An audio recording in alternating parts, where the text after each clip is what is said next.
The touch of your hand makes me do love. It's a smile on your face. It's a smile on your face. And as time goes by, I know I'm in a better place. I'm in a better place.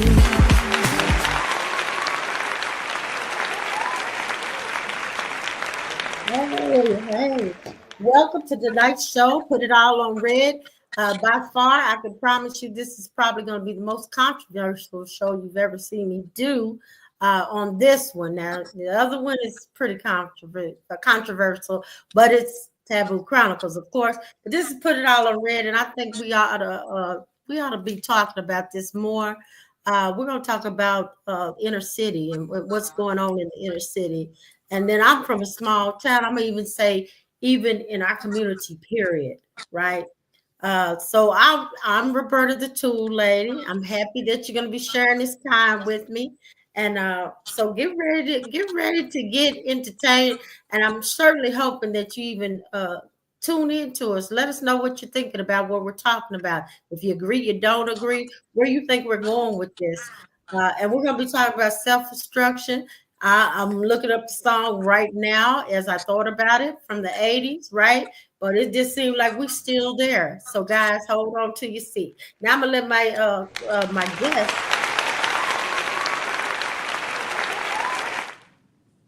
I'm gonna let my guest introduce himself.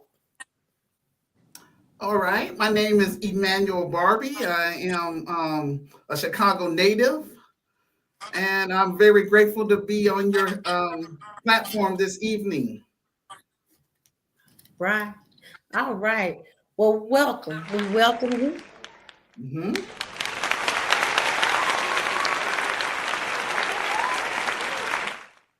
And he did say Chi-Town, which we all know it as Chirac at this point, right?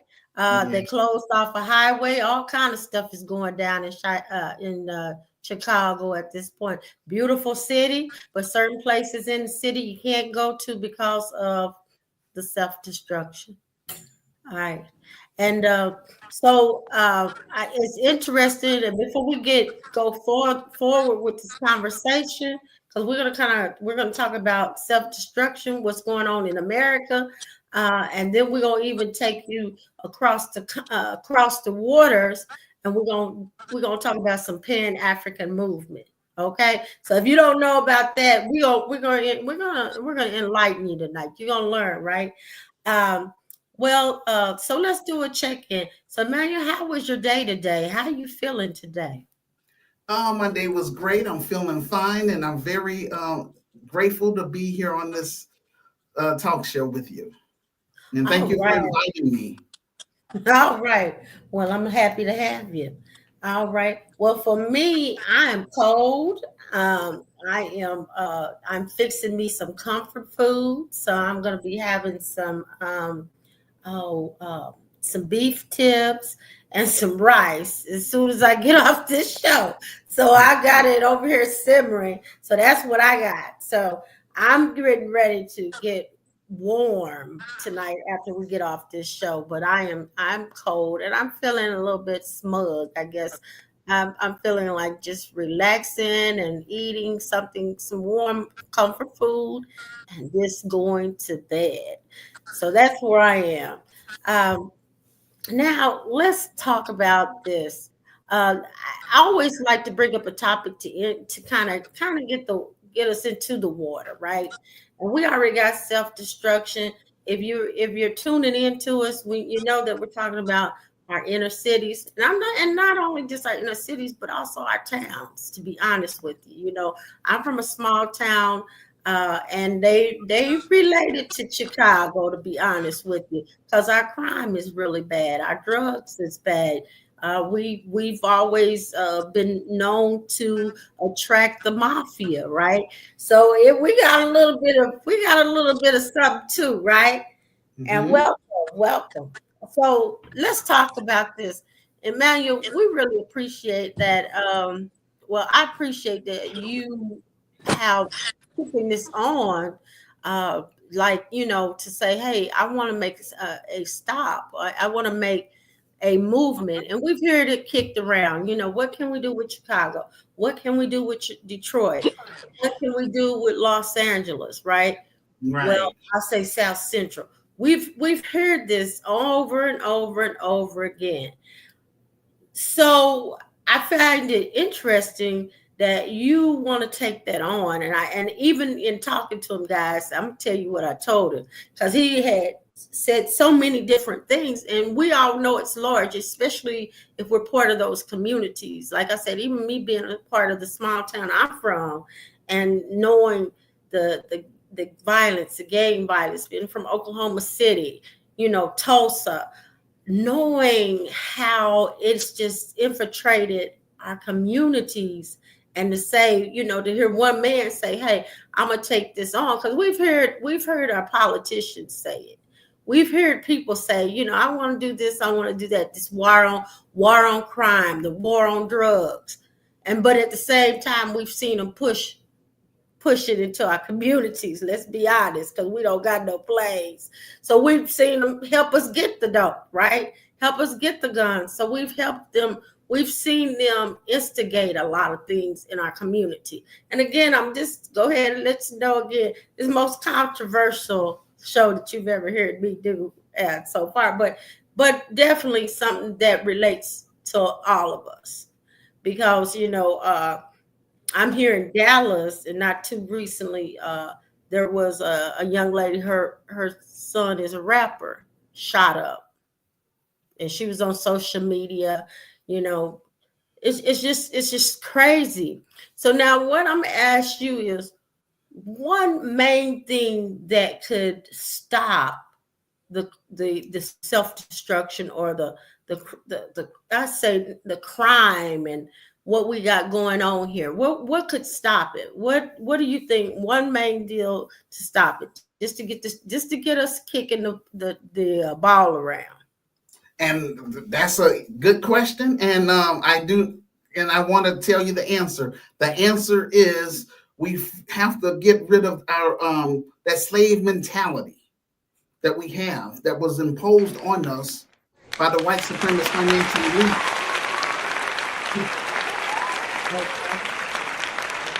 Because you said just one So thing, but now, it's a little list. But you know, I mean, I don't want to take over your show. I'm a guest here, so I'm gonna just let you ask me specific questions.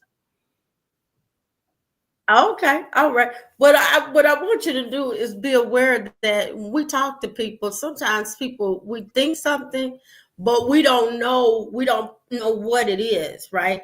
So Mhm. when you do say it, because like you said, the slave mentality, let us know what that is. That's what we want to know. What is the Okay. slave mentality? If I'm operating the slave mentality, you need to break that down to me. And basically, the slave mentality is another word for the Willie Lynch mentality. It's the same thing. And And I talk about okay, that in my I'm gonna tell revised you. book. Okay. Now, what I'm Mhm. gonna tell you again, what is that? Tell us what it is. Describe it to us. Well, I'm gonna just say it in a nutshell because it's kind of, it's a little complex. But in a nutshell, when our Mhm. people, I would say, was I would say forced here to the United States of America back in 1619, the white supremacist financial elites, I would say they bought some of the slaves, and some of the slaves that was brought over here, they were just forced over here. They kidnapped them. But some of, because they weren't able to do all that by themselves, so they had collaborators, on the continent that, that was just catching, our our people. And at that Okay. time, I'm going to say they were really indentured servants. But once they came here to the United States, the status changed from being an indentured servant to being a permanent slave. But anyway, long story short, the Willie Lynch mentality, our people were beat. Our ancestors, they were stripped of their language, culture, religion, all of those different things. And we had to become a new type of, I would say, quote unquote, ethnic group, because we lost our, we've been away from Africa for 400 years. So we're not Africans per se, although our ancestors, originated from Africa and that was forced to come over here. But that the Willie Lynch mentality is that the white supremacist financial elites wanted to mold us into, I would say, being divided. It comes with, I would say, colorism in terms of light skin, dark skin, blacks. It's kind of like what Malcolm X was saying, field Negroes, house Negroes. It was basically to put an artificial status on us, to keep us divided. Those that work the fields, the field Negroes and the house Negroes, and just to keep us divided so that way we will just serve the white supremacist financial elites. That's how they got their wealth. Okay. And so anyway, it's more, let's see. So it's colorism. It's based on social class. Like I say, the ones that worked in the fields, they did the most hard work. The ones that worked in the house, their work wasn't as hard, and they were closer to the quote unquote slave owner. So that gave them a status. That's it in a nutshell. That's my perspective, but it's a little bit more. They have more definitions for it, but I'm just trying to keep it, in a nutshell. Okay. And anyway, what this does is that it keeps, and that was passed down. That this was during slavery, and also they killed, like the strongest slave. They got him, and they just tore him up, in terms of not just hanging him from a tree, but tying his hands and his legs together, and have horses on two opposite sides to tear the it's horrible, but to tear the that brother's body part in front of everybody, to traumatize slaves so that way they can stay in their place and not rebel. Okay. So it was very traumatic. And all I can tell you in this day and age is still going on. But one thing that our people, I would say after 1865, when we got off of those plantations, we allowed the other, I would say, sellouts, quote unquote, coons, the ones that would go back and report, to the slave owners, whenever there's going to be a rebellion, they would inform them. So that's how come a lot of slave rebellions were shut down. But anyway, we allowed those people to leave the plantations with us. And so today we have the same type of people, they're in our family, they're some of our friends that got that slave mentality. And that's how come we see in a lot of these Black politicians, that's why I talk about in my revised book, they are not, they are still like on the plantation, but they're not for our interest, the community interest. They're in the interest of the white supremacist financial elites to keep us misinformed. Okay. All right. Now, if I just, before you ask me anything else, is there anything that I need to clarify for you if you didn't understand what I'm saying? Because I'm trying to keep it in layman terms. Yeah, no, I just want you to know that our audience, like I said, some people in our audience, they can identify with this because they and I like that you mentioned different social economics, because we like to think, like, I got a master's, so we like to think, oh, if you got a master's, then you're not affected by this. But the truth is, I'm one in a whole unit, right? A whole family. So I'm not the only, it's maybe two of us, with a master's, and then 3 of us who are professional out this whole unit. So we are affected because we are still part of that community. So, only thing we can do maybe disassociate, which also takes some mental stuff to go on, right? If I can look at a brother and say, you know what, I don't care about that brother. Right. Or that's No, wait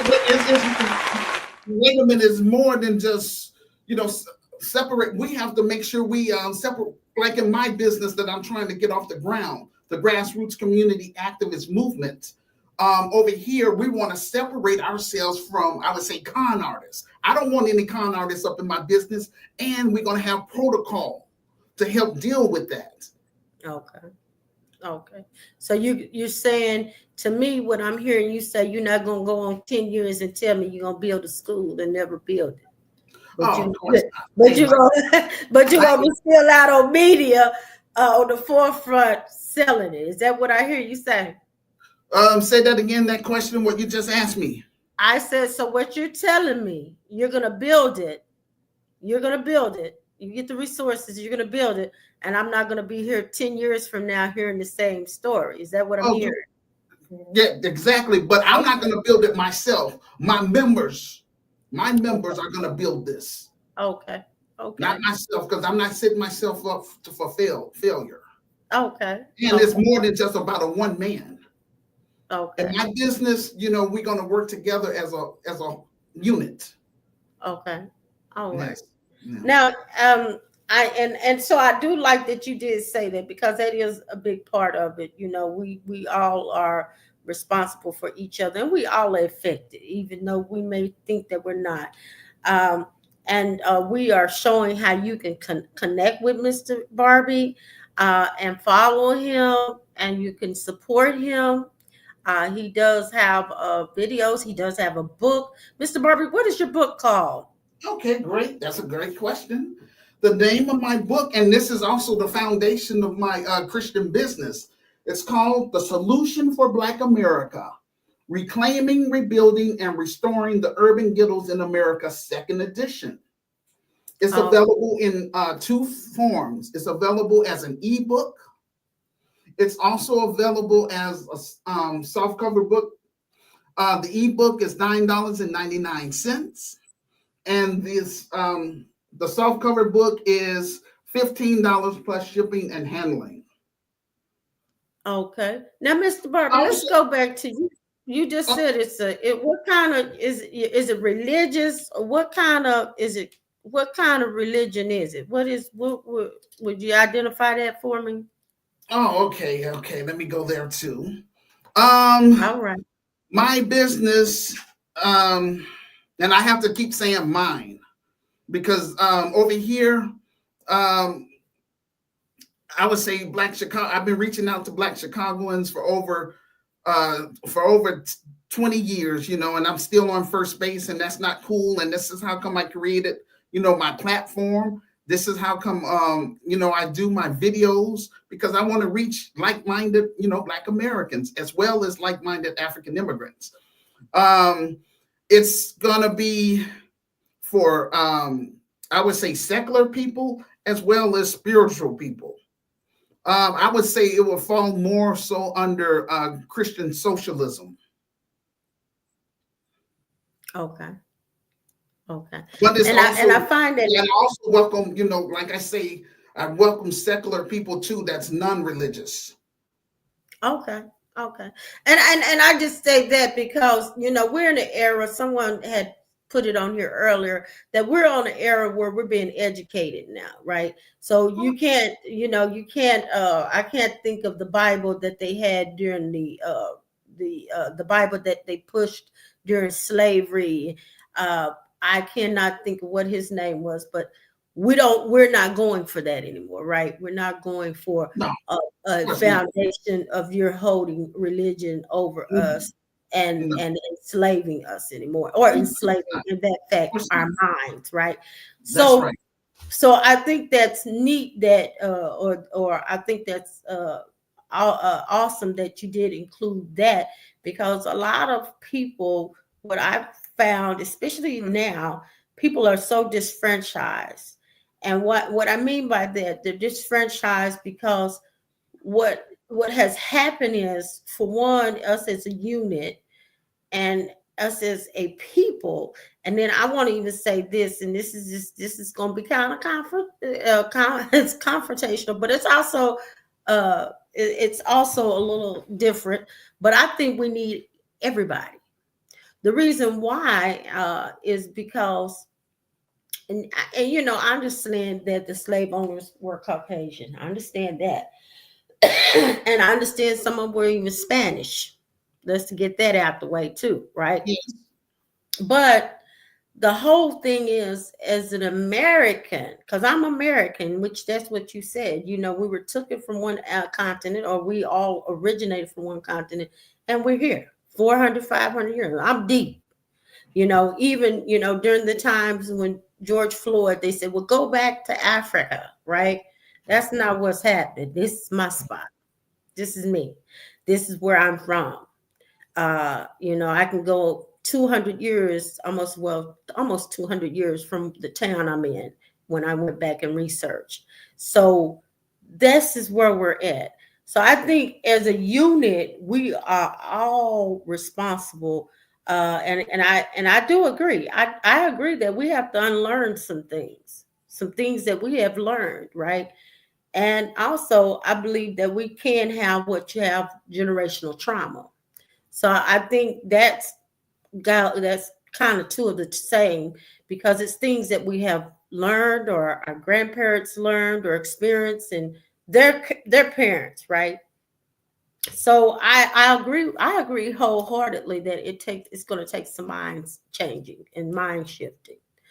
Now explain to me what tell us a little bit about you, you know, because it like I said, one guy take on this is a bit, it's a lot, you know, and when I talk to you, what I said this is like an elephant. You cannot eat an elephant all at one time. You got to bite it off very small increments, right? So tell us a little bit about you. Where did this start at? Where did you get this, you know, where did this come from? Um, in a nutshell, I came from a very dysfunctional family, very dysfunctional, and I was taken away from my mom's at the age of 7 because uh, I had two older brothers. One of my brothers was a petty drug dealer, and my other brother, he ended up becoming an addict. But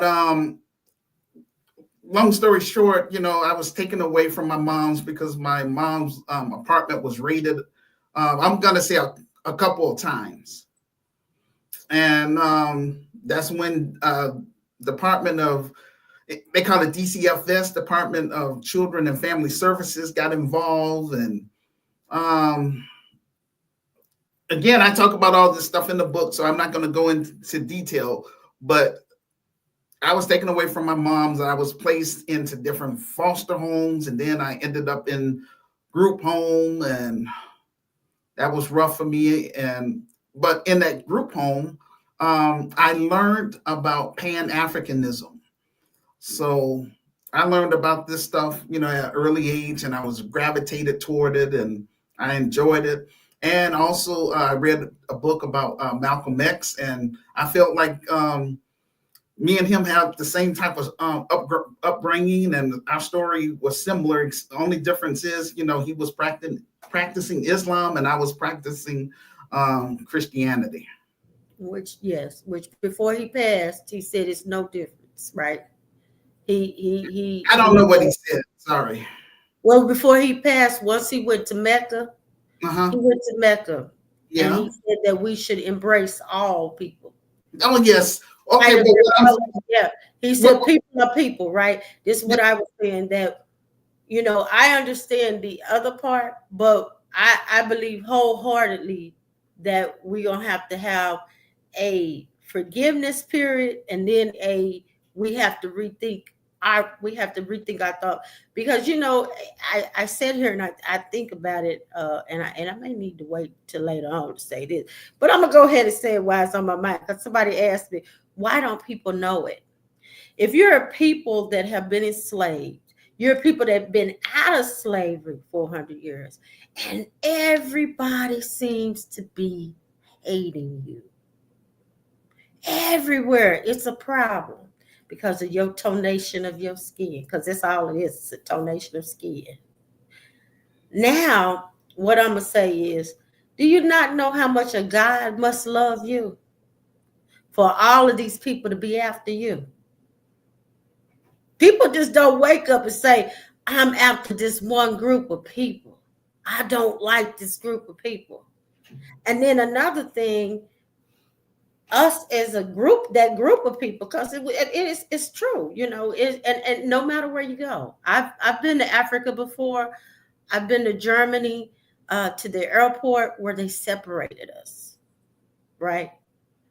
So what that sound like? Same thing way I get treated when I'm in America. But the thing is, I have to realize why. There's something about it that makes me great. Because why would you take out so much time to carve out and want to, like you say, manipulate us against each other, switch over our identities? Because that's what I'm hearing you say. Why? It's got to be. Can I answer that question? Go ahead. That's because, and then the word I keep using is the white supremacist financial elites. That's their goal. It's global. It's not just limited, to the United States. It's like that in South Africa.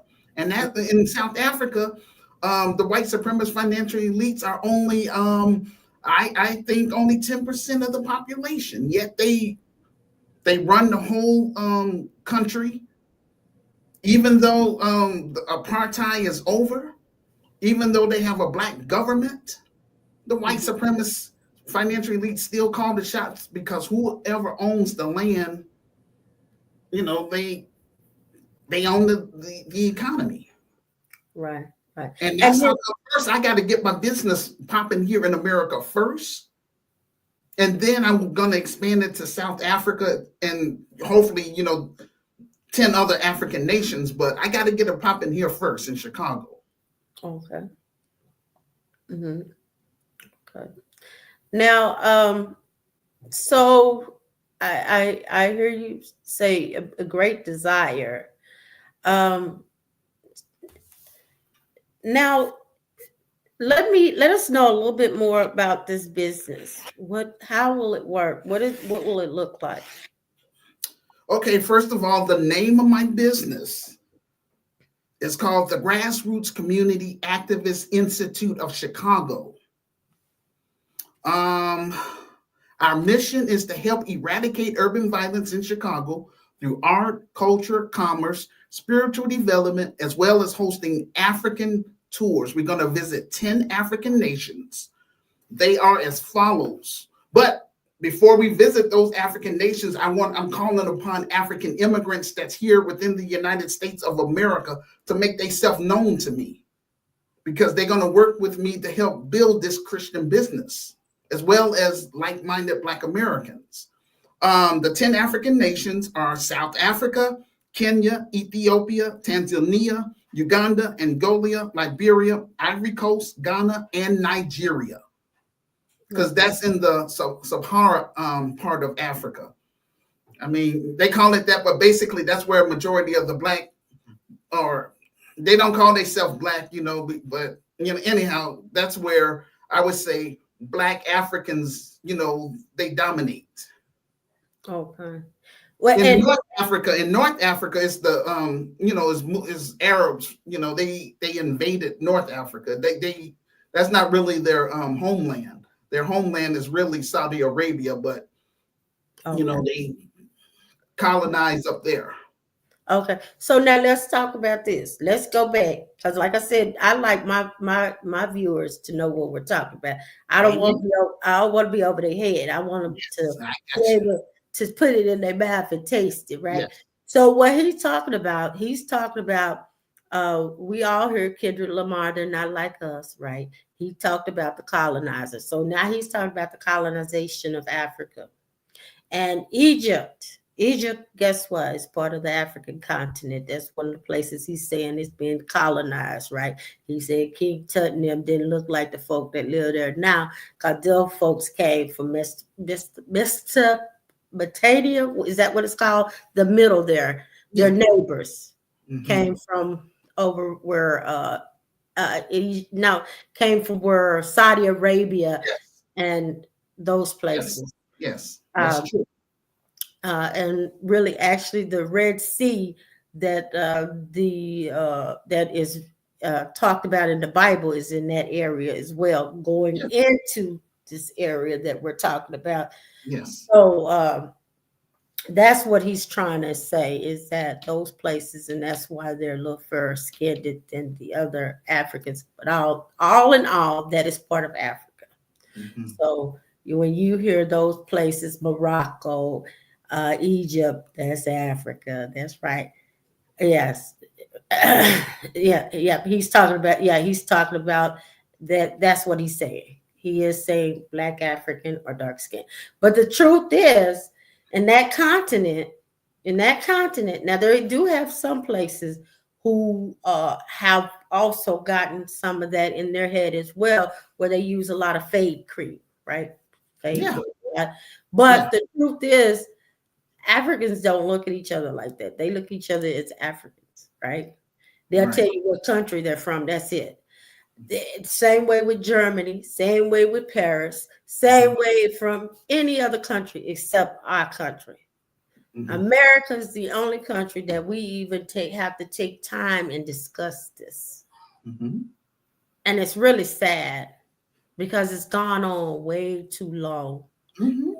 Identified ourselves as a subgroup, because we're not a subgroup. Like I said, you don't get hated like this if you're a subgroup. I hate to tell you. Something is really marvelous about you. If someone hates you, groups hate you so much, you're not a subgroup. May I say something on that, please? Go ahead. The reason why, this is my conclusion, why all these other racial groups in the world hates Africans and Black Americans, is because it was God that blessed Africa with all the natural resources. We don't need nobody. The only reason Africa's in the social condition that it is because the Europeans, when they came over to Africa, they colonized Africa. I want to, Africa is my ancestral homeland, and I want to reclaim my birthright. But I want to get it popping, like I keep saying, I want to get my Christian business popping here in America first for credibility. Yeah. That's all. They are Africans. So yes, the Africans are Africans. They're not. This is let's get this clear. America is the only place that goes by colorism. America. These other countries don't do that. If you're born there, that's what you are. This is something we have learned here. This is an American seed. This is part of what he said we had learned way back that needs to be unlearned. Because what it did, it taught us that we were something else, littler than, and that's not true. It's not a truth at all. It's only here. If you talk to any of these other countries, my aunt was from Germany, and she'd say, Swatzen girl. In Germany, if you're born in Germany, you're a German. You're born here in America, they got 5 or 6 little slats for you. What kind are you? Right? She always said, don't take time with that, because that's not anywhere else but here. And that's something we have to start thinking about, because it's a misnomer. You know, and especially if you get to looking back into your family history. I look back in mine, I was like, oh my goodness, most of our birth certificates got white. you know. And so, and when you go out, it's this, and this, and this, black, black, black, black, black. No, I'm American. I was born here. That's just what it is. And and so and the whole deal is that we have to learn to, I think, identify. And what I hear with that list: self-identity, self-love, self-love, self-identity. And once we love ourselves, we ain't gonna be looking out. We some of this stuff we do to ourselves, we won't do it. Or some of the things we do to our brothers and sisters, we won't do it anymore because we love ourselves. So we have to get that self-love,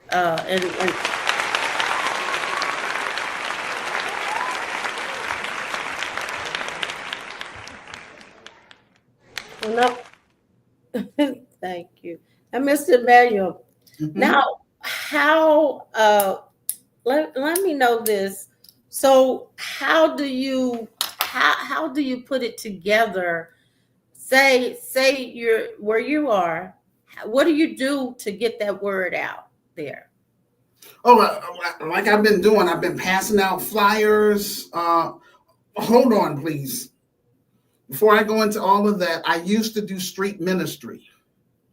Okay. I fed homeless individuals, in the community. I gave them, I passed out peanut butter and jelly sandwiches as well as cheese sandwiches. I thought I was doing a big thing, and I did that for 2 years. Okay. So I thought I was doing, I was patting myself on the back, and all I can tell you is that I'm just going to say it was my creator / Jesus, Yahshua. I had a dream. In my dream, he was telling me that was nice, that was fine and dandy what I was doing. But he said the poor will be with us always. So he wants me to do more than just pass out bologna sandwiches and peanut butter or cheese sandwiches. He wants me to do more than that. He wants me to put stitches in that open wound. And that's what I want to teach my members, because my message is not for all Black Americans. All Black Americans, God give us free will. Yeah. So my business is going to be based on, first of all, we're going to separate ourselves from con artists. I'm not going to have no con artists in my business up front. Mm-hmm. I want to make it where that people are going to, we put everything out on the table, let people know what this is all about. We want to work with single Black mothers, single Black fathers in the African-American community, as well as in the African immigrant community. We want to bring those communities together so that way we can heal. Black Americans can heal from that slave mentality. African immigrants can heal from that colonized mentality. First and foremost, we have to be on the same page on that. And if you don't mind, I just want to go through, what my creator put in my heart and mind to do with my type of business. It's gonna have 9 main components: a social service component where we're gonna meet the need of the people that we're gonna serve. We're gonna have a spiritual component, which is gonna be optional for secular people. We're not going to be beating people upside the head, telling them that they have to be saved and all that stuff, because that's a personal choice. So it's going to be optional for them on that. We're going to have, number 3, we're going to have a political component. We're going to teach our members and students the importance about politics. Our people have been voting for the Democrats for the past 60 years and ain't got nothing out to show, good to show forth. So over here, I try to encourage my members to demand tangibles. Demand tangibles from these politicians. Don't just keep voting for them and we're just voting for nothing, and everybody, all these other racial groups, they're benefiting off our votes. And so I'm just saying that we're gonna have number 4. an entrepreneur component. We're going to teach our members and students how to create their own nonprofits as well as how to create a for-profit business, because we have to get we have to be 10 toes down about being on business. That's what I'm on business. And so I want to connect with people that's on business and that's on the up and up. I don't want to get ripped off, and I want to make sure that all of my members benefits. Number 5, we're going to have entertainment component. We want to promote Black empowerment films. You know, that's going to be something positive for our youth, to give them something to do. And we're going to pay them through stipends and stuff like that. Number 6 is Black grassroots media, where we have our own media, where we don't have to depend on quote unquote like Facebook and all these other social media organizations that, you know, we're just, it's censored. We can't speak our piece. So that's something where we can own and control. Number 7, we're going to have a health and wellness component. Number 8, we're going to have a science and technology component. And number 9, a travel and tourism component. We want to get this business popping here in Chicago first and make it a model for hopefully around the country. It's my goal that this business will be just like a McDonald's, become a franchise. And we're going to visit the motherland. We're not going to just sit up here and just talk about Africa. We want to bring our members over to the African continent. And I want to encourage my members that, you know, that's quote unquote parents, to have options. You don't have to live in America being treated as 4th and 5th class citizens. Look at that case, you know, with, I just talked about that on my show, you know, yesterday. You know what I'm talking about, the guy that was in New York, the homeless individual that was choked to death because he was in the subway train. You know, he was telling people that he was hungry.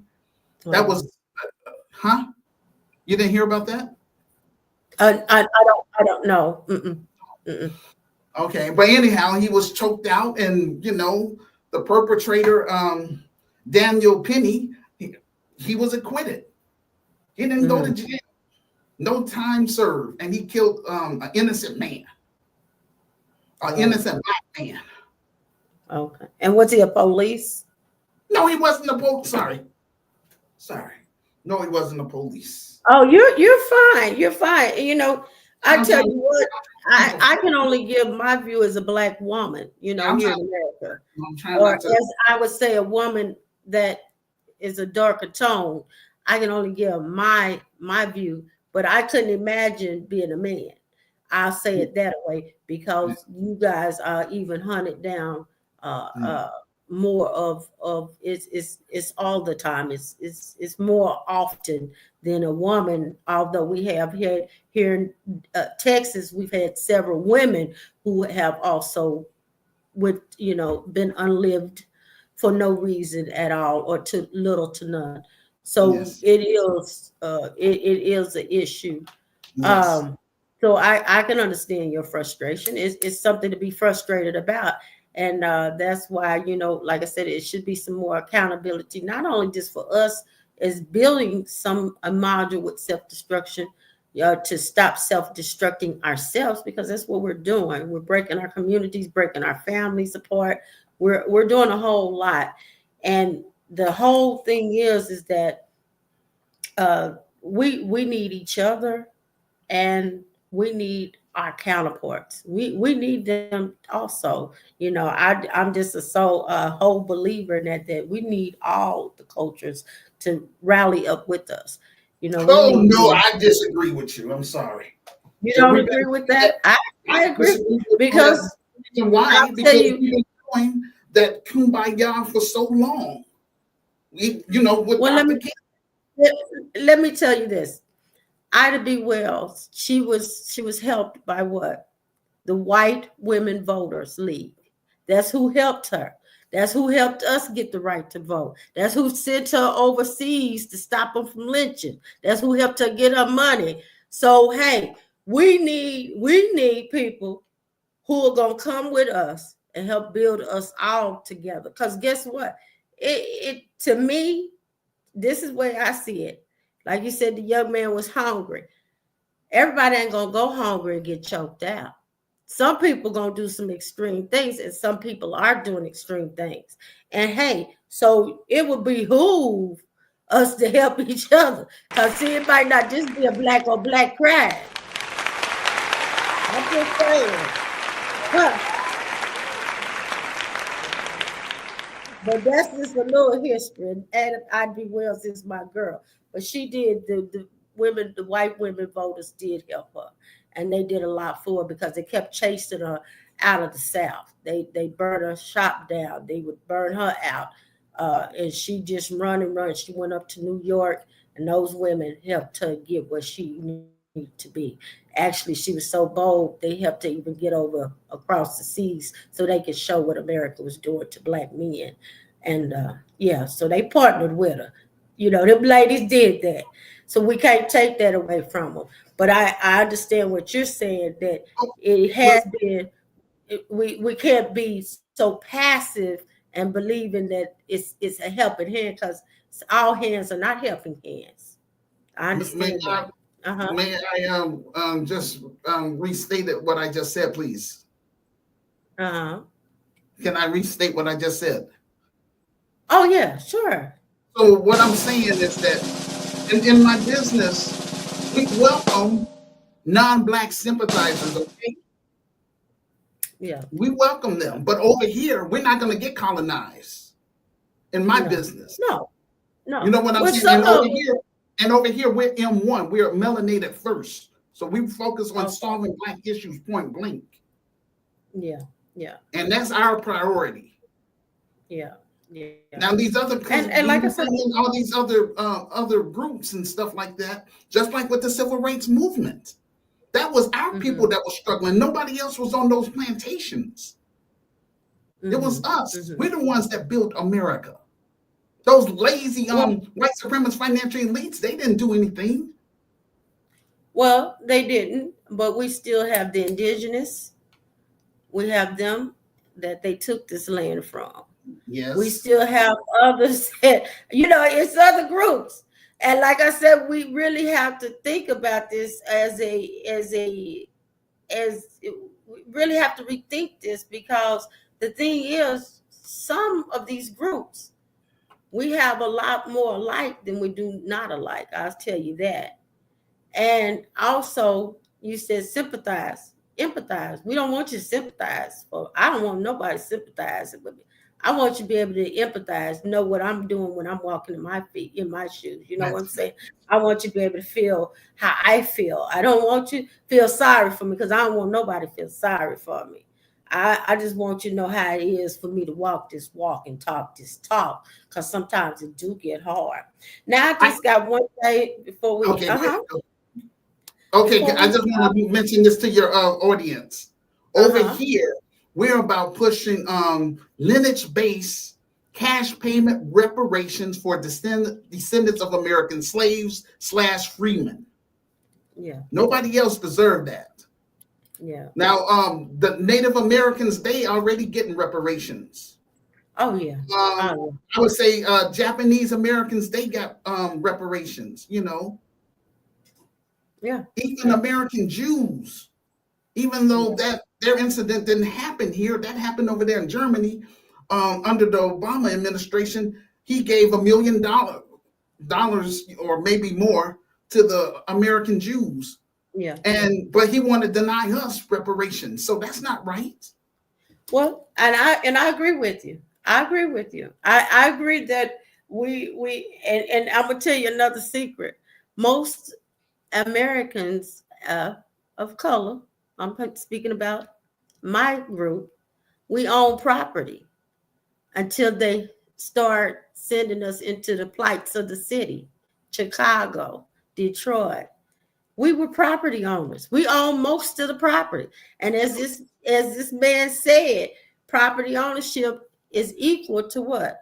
Ownership and commerce of that country. So we owned a lot of real estate here in America. Yeah. So he's telling the truth with that. And so we had a lot of clap, but they tricked us and said, oh, the cities are going to be so much better, move to the city. And then some of our jobs they took, or some of our communities they took regentrification, like they're doing now, and move people around. So it's a continuum thing that's happening. So yeah, it's a lot of truth in it, but and a lot of history in it. But I just had one thing, and like I said, this is the most controversial I've ever spoke of spoke on. But I just want to know one thing. This year, since you mentioned that you were a Christian, this year, how did you feel about the Putin letting the vault open and show the picture of Jesus? What did you think about that? I have to be honest, I haven't seen that yet. Okay. Well, you need to look at it, and then you come on back. There's a little chocolate man. Oh, okay. And brother. Yes, he did right before Easter this year. Oh, that's nice. Yeah, we all have to realize that Jesus wasn't a European. He was olive color because he was in the Middle East. And also when he went to Egypt, he was able to fit in with the Egyptians at that time. Yeah. So those people were melanated. Yeah, they were. I already know that. Yeah. So yes, he did right before Easter. He did that as a gift to the American people. Okay. Just a little bit of tidbit, but it's really interesting that did happen. Well, before we get off here, if Mr. Barbie, if you go ahead and let our audience know how to contact you again, where to contact you. Okay. Well, the best way to connect with me is on YouTube, because my Facebook page got hacked, and I'm not on there I can't really get on there. I have a backup page, but I prefer, if people are serious about connecting with me, connect with me on my YouTube page. Type in my full name, Emmanuel Barbie. That's Emmanuel. Last name Barbee. And my page will come up. Please hit the subscribe button. And if you're on LinkedIn, send me a friend request on there. I would say also you can connect with me on Instagram. Same thing, just put in my full name and my profile will pop up.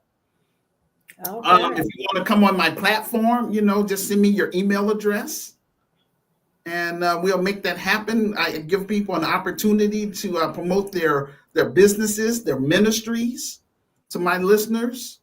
I have been pushing my vision and plan for the past 33 years. I'm still on first base and I refuse to be ignored. This is how come I'm trying to turn my book into a film. The name of my film is called Hood Liberator, made in Chicago. The war against Willie Lynch begins. So I want people to first purchase my revised book, read my story for yourself. If you agree, then work with me, help turn my vision into a reality. Also, I have a virtual store, and you can find all that stuff on my YouTube page. All right. Well, again, thank you. And this is what I sell on this is one of my shirts that I sell on my virtual store. I also sell beach towels, coffee mugs, posters, etc. So I'm doing that in order to generate capital. All right. Well, again, thank you for joining me, Roberta the Tool Lady. Most controversial show at the end of the year, but just give you something to think about. We got to stop hating each other and hating ourselves, because that's really what it is. If we don't love ourselves, man, it's hard to love other people. Start loving yourself. Again, peace and love.